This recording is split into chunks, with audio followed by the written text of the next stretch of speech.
Back pain ಮತ್ತು neck pain, ಬೆನ್ನು ನೋವು ಮತ್ತು ಕುತ್ತಿಗೆ ನೋವು, ಏನೇ ಸಮಸ್ಯೆಯಲ್ಲಿ ಸರ್ವೈಕಲ್ ಸ್ಪಾಂಡಿಲೈಟಿಸ್, ಲಂಬರ್ ಸ್ಪಾಂಡಿಲೈಟಿಸ್ ಏನೇ ಇರಲಿ, ಆ ನೋವನ್ನು ಕೇವಲ 10 ಸೆಕೆಂಡ್ನಲ್ಲಿ ಕಡಿಮೆ ಮಾಡ್ತಕ್ಕಂಥ ಒಂದಿಷ್ಟು ಸೂಕ್ಷ್ಮ ಎಕ್ಯುಪ್ರೆಷರ್ ಪಾಯಿಂಟ್ಸ್ಗಳನ್ನು, ಕೆಲವೊಬ್ಬರಿಗೆ ಇದರಿಂದನೇ ಸಂಪೂರ್ಣವಾಗಿ ಸರ್ವೈಕಲ್ ಸ್ಪಾಂಡಿಲೈಟಿಸ್, ನೆಕ್ ಪೇನ್ ಹೊಟ್ಟೋಗುತ್ತೆ. ಈ ಸಮಸ್ಯೆ ಬರಲಿಕ್ಕೆ ಹಲವಾರು ಕಾರಣಗಳು, ಕೆಲವೊಮ್ಮೆ ಆಕ್ಸಿಡೆಂಟಲಿ ಆಗಿರ್ತವೆ, ಪೆಟ್ಟಾಗಿ ಆಗಿರ್ತವೆ. ಇದಕ್ಕಾಗಿಲ್ಲ ಅಂದರೆ ದಯವಿಟ್ಟು ನೆಗ್ಲೆಕ್ಟ್ ಮಾಡ್ಲಿಕ್ಕೆ ಹೋಗಬೇಡಿ. ಹಾಗಂತ ಆಪರೇಷನ್ ಮಾಡೋದು ಕೂಡ ಡೇಂಜರು. ಯಾಕಂದರೆ ಎಷ್ಟೇ ಬೆನ್ನು, ಎಷ್ಟೇ ಸೊಂಟ ನೋವು ಇದ್ದರೂ ಕೂಡ ಓಂ ಶ್ರೀ ಗುರು ಬಸವಲಿಂಗಾಯ ನಮಃ, ಓಂ ನಮಃ ಶಿವಾಯ, ಸರ್ವರಿಗೂ ಭಕ್ತಿಯ ಶರಣಾರ್ಥಿ.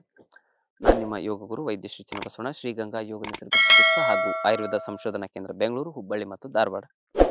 ಆದ್ಮೇಲೆ ಈ ದಿನದ ಸಂಚಿಕೆಯಲ್ಲಿ ಬ್ಯಾಕ್ ಪೇನ್ ಮತ್ತು ನೆಕ್ ಪೇನ್, ಬೆನ್ನು ನೋವು ಮತ್ತು ಕುತ್ತಿಗೆ ನೋವು, ಅಂದರೆ ಸೊಂಟ ನೋವು ಮತ್ತು ಕುತ್ತಿಗೆ ನೋವು, ಅಲ್ಲಿ ಡಿಸ್ಕ್ ಸ್ಲಿಪ್ ಆಗಿರ್ಬೋದು, ಡಿಸ್ಕ್ ಬಲ್ಜ್ ಆಗಿರ್ಬೋದು, ಏನೇ ಸಮಸ್ಯೆ ಇರಲಿ, ಸರ್ವೈಕಲ್ ಸ್ಪಾಂಡಿಲೈಟಿಸ್, ಲಂಬರ್ ಸ್ಪಾಂಡಿಲೈಟಿಸ್ ಏನೇ ಇರಲಿ, ಆ ನೋವನ್ನು ಕೇವಲ 10 ಸೆಕೆಂಡ್ನಲ್ಲಿ ಕಡಿಮೆ ಮಾಡ್ತಕ್ಕಂಥ ಒಂದಿಷ್ಟು ಸೂಕ್ಷ್ಮ ಎಕ್ಯುಪ್ರೆಷರ್ ಪಾಯಿಂಟ್ಸ್ಗಳನ್ನು, ಅತ್ಯಂತ ಕ್ರಿಯಾಶೀಲಗೊಳಿಸ್ತಕ್ಕಂಥ ಒಂದು ಎಕ್ಯುಪ್ರೆಷರ್ ಪಾಯಿಂಟನ್ನು ಹೇಳ್ಕೊಡ್ತದೆ.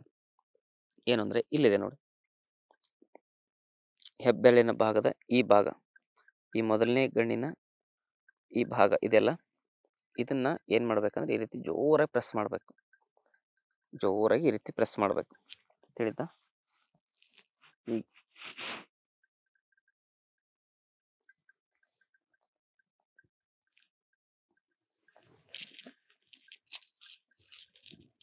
ಈ ಥರದ್ದೊಂದು ಪೆನ್ ಥರ ಸಿಗುತ್ತಲ್ಲ,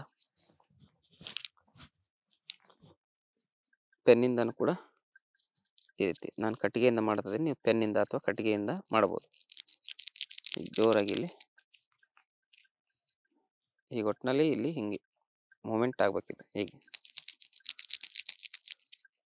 ಈ ಭಾಗದಲ್ಲಿ ಪ್ರೆಸ್ ಮಾಡೋದು, ಹೀಗೆ ಪ್ರೆಸ್ ಮಾಡೋದು ಹೀಗೆ. ಇನ್ನೊಂದು ಏನು ಮಾಡ್ಬೋದು ಅಂದರೆ, ಈ ಗಮ್ ಟೇಪ್ ಬರ್ತದೆ ನೋಡಿ, ಗಮ್ ಟೇಪ್, ಈ ಥರ ಉದ್ದ ಟೇಪ್ ಇರ್ತದಲ್ಲ, ಅಂಟಿನ ಪಟ್ಟಿ, ಅದಕ್ಕೆ ಏನು ಮಾಡ್ಬೇಕಂದ್ರೆ ಮೆಂತ್ಯ ಕಾಳು ಅಂಟಿಸ್ಬೇಕು ಪೂರ್ತಿ ಒಂದು ಮಧ್ಯದ ಭಾಗದಲ್ಲಿ.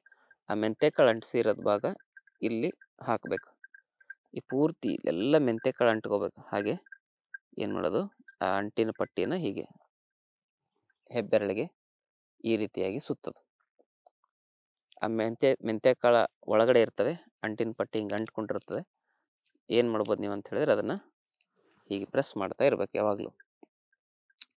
ಇದರಿಂದ ನೆಕ್ ಪೇನ್ ಕಂಪ್ಲೀಟಾಗಿ ಕಡಿಮೆ ಆಗುತ್ತೆ. ಕೆಲವೊಬ್ಬರಿಗೆ ಇದರಿಂದನೇ ಸಂಪೂರ್ಣವಾಗಿ ಸರ್ವೈಕಲ್ ಸ್ಪಾಂಡಿಲೈಟಿಸ್, ನೆಕ್ ಪೇನ್ ಹೊಟ್ಟೋಗುತ್ತೆ. ಕೇವಲ ಜಸ್ಟ್ ಹಿಂಗೆ ಪ್ರೆಸ್ ಮಾಡ್ತಾ ಮಾಡ್ತಾನೆ ಎಷ್ಟೇ ನೋವು ಜಾಸ್ತಿ ಇದ್ದರೂ ಕೂಡ ಒಂದು 10 to 30 ಸೆಕೆಂಡಲ್ಲೇ ನೋವು ಕಡಿಮೆ ಆಗುತ್ತೆ.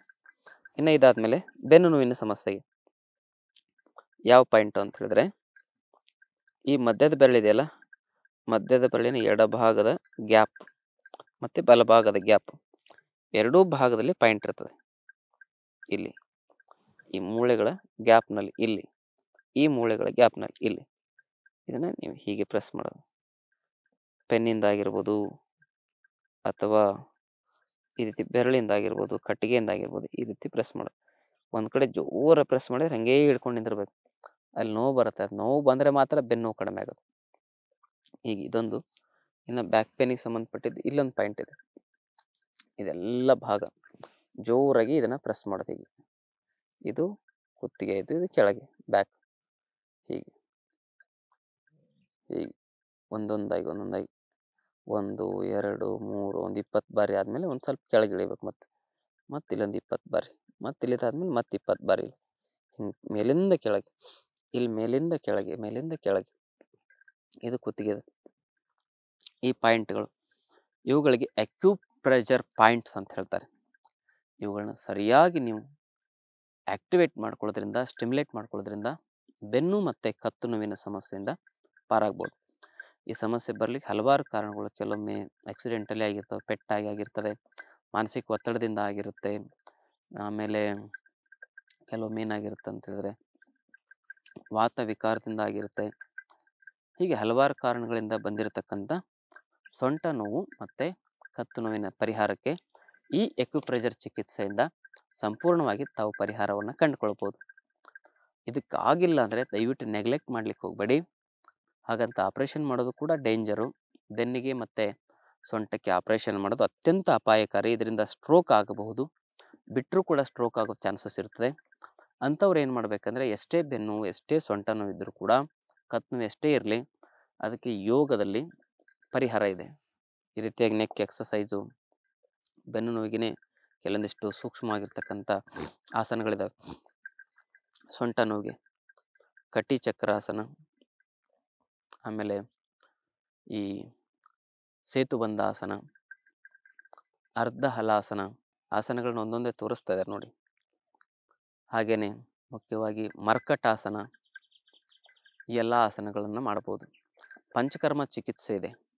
ಆ ಪಂಚಕರ್ಮ ಚಿಕಿತ್ಸೆಯಿಂದ ಸೊಂಟ ನೋವನ್ನು ಕತ್ತು ನೋವನ್ನು ಭಾಳ ಬೇಗ ಗುಣಪಡಿಸ್ಬೋದು, ನ್ಯಾಚುರಲ್ ಆಗಿ ಶಾಶ್ವತವಾಗಿ ಗುಣಪಡಿಸ್ಬೋದು. ನೀವು ಮೊದಲು ಈ ಪ್ರಯತ್ನವನ್ನು ಮಾಡಿ. ಅಕ್ಯುಪ್ರೆಷರ್ನಲ್ಲಿ ಮತ್ತು ಒಂದು ಮನೆ ಮದ್ದು ಹೇಳ್ತೇನೆ, ಮಸ್ಟರ್ಡ್ ಪ್ಯಾಕ್, ಸಾಸಿವೆಯನ್ನು ಕುಟ್ಟಿ ಪುಡಿ ಮಾಡಿ ಅದನ್ನು ಕೊಬ್ಬರಿ ಎಣ್ಣೆಯಲ್ಲಿ ಕಲಸಿ ರಾತ್ರಿ ಹಚ್ಚಿ ಬೆಳಗ್ಗೆ ಎದ್ದು ಬಿಸಿನೀರು ಹಾಕೋದು. ಇದರಿಂದ ಆಗದಿದ್ದ ಪಕ್ಷದಲ್ಲಿ ತಾವು ಪಂಚಕರ್ಮ ಚಿಕಿತ್ಸೆಗೆ ಒಳಗಾಗಬೇಕು. ಆಪರೇಷನ್ನು ಅನಗತ್ಯ, ಆಪರೇಷನ್ನಿಂದ ತೊಂದರೆಗಳು ಜಾಸ್ತಿ ಅಂತಕ್ಕಂಥ ಒಂದು ಸೂಕ್ಷ್ಮವಾಗಿರತಕ್ಕಂಥ ಸೂಚನೆಯನ್ನು ಕೊಡ್ತಾ, ಎಚ್ಚರಿಕೆಯನ್ನು ನಿಮಗೆ ಕೊಡ್ತಾ ಈ ದಿನದ ಸಂಚಿಕೆಯನ್ನು ಮುಗಿಸ್ತಾ ಇದ್ದೀನಿ. ಆದ್ಮೇಲೆ ಎಂಥದೇ ಗುಣವಾಗದ ಆರೋಗ್ಯದ ಸಮಸ್ಯೆಗಳಿದ್ದರೂ ಕೂಡ ಯೋಗದಲ್ಲಿ ಆಯುರ್ವೇದದಲ್ಲಿ ಪರಿಹಾರ ಆಗುತ್ತೆ. ಕಂಡುಕೊಳ್ಳೋ ಪ್ರಯತ್ನವನ್ನು ಮಾಡೋದ್ರಿಂದ ನೂರಾರು ವರ್ಷ ಆರೋಗ್ಯವಾಗಿ ಬದುಕ್ಬೋದು. ಇಂತಹ ಮಾಹಿತಿ ಎಲ್ಲರಿಗೂ ತಲುಪಲಿ. ಈ ವಿಡಿಯೋನ ಎಲ್ಲರಿಗೂ ಶೇರ್ ಮಾಡ್ಕೊಳ್ಳಿ. ಫೇಸ್ಬುಕ್ನಲ್ಲೂ ನಮ್ಮದೊಂದು ಪೇಜ್ ಇದೆ, ಆಯುರ್ವೇದ ಟಿಪ್ಸ್ ಇನ್ ಕನ್ನಡ ಅಂತ, ಅಲ್ಲೂ ಕೂಡ ತಾವು ನಮ್ಮನ್ನು ಫಾಲೋ ಮಾಡ್ಬೋದು. ಒಂದು ಮಾತನ್ನು ಸ್ಪಷ್ಟ ತಿಳ್ಕೊಳ್ಳಿ, ಈ ಮಾಹಿತಿ ಎಲ್ಲರಿಗೂ ಎಷ್ಟು ಸ್ಪ್ರೆಡ್ ಆಗುತ್ತೆ ಅಷ್ಟು ಜನರ ಕಲ್ಯಾಣ ಆಗುತ್ತೆ, ನಿಮಗೂ ಪುಣ್ಯ ಸಿಗ್ತದೆ. ಅವೆಲ್ಲರೂ ಒಳ್ಳೆಯ ಕಾರ್ಯದಲ್ಲಿ ಭಾಗಿಗಳಾಗೋದೇ ನಮ್ಮ ಜೀವನದ ಸಾರ್ಥಕತೆ ಅಂತಕ್ಕಂಥ ಸ್ಪಷ್ಟವಾಗಿ ತಿಳ್ಕೊಳ್ಬೇಕು ಅಂತಕ್ಕಂಥ ಮಾಹಿತಿ ಹೇಳ್ತಾ ಭಕ್ತಿಯ ಶರಣಾರ್ಥಿ.